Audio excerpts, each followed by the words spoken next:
Madam বলুন আপনার অনুভূতি কেমন আজকে যে আপনি এসেছেন এই যে সুন্দরবনে? আমরা একদম সুন্দরবনে গা ঘেঁষে আমরা একেবারে সুন্দরবনের ভিতরে চলে এসেছি। আমরা চারিদিকে তাকালেই শুধু সুন্দরবন আর সুন্দরবন। এখন কেমন মনে হচ্ছে আপনার? ছোটোবেলায় বাবার সাথে এসেছেন আর এখন বরের সাথে এসেছেন, কেমন মনে হচ্ছে? সেই লাগছে। আজকে ওনার বাবা নেই, যাই হোক বাবা তারপরে সেই ছোটোবেলায় বাবার সাথে এসেছিল। আমার সাথে অনেকবার এসেছে কিন্তু এভাবে ট্রলারে ঢোকা হয়নি। আর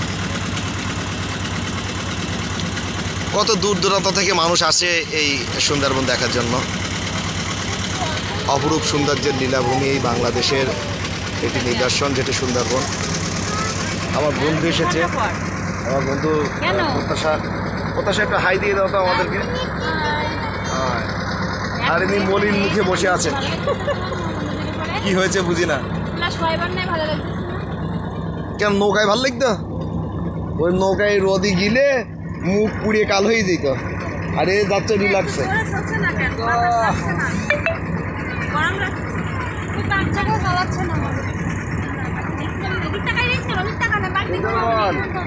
আমরা কি ওই বাঘ ধরবো? হ্যাঁ এই যে এই সাথে বাঘ থেকে মানে তাকাই দেখ, এখন তো কিচ্ছু পাবি না। আমরা তো এইভাবে বন দেখবো আমরা।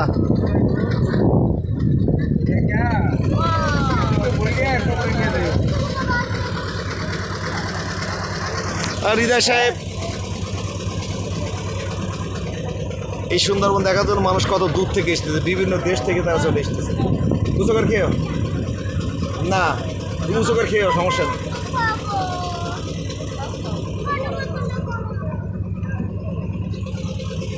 সবুজ সাহেবকে দেখায়, দেখা যাচ্ছে? সবুজ সাহেবকে দেখা যাচ্ছে?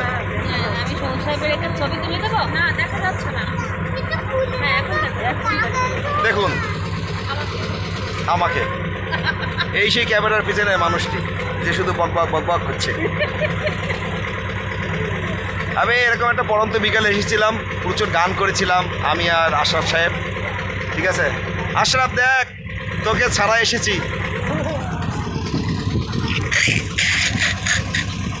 আরে ইপাস লাম্বেরি পটটা যাতো, বাঘের সাথে যুদ্ধ করে আইতো, ভিতরে দেখ খুঁজে পাস কিনা। বাঘ এখন অনেক ভিতরে, কারণ এরা এত কানায় থাকবে না লোকালয়ে। যাক এরা খুব খুশি, ইনি তো খুব খুশি নাকি? সুন্দরবনে আসবে বলে খুবই খুশি ইনি।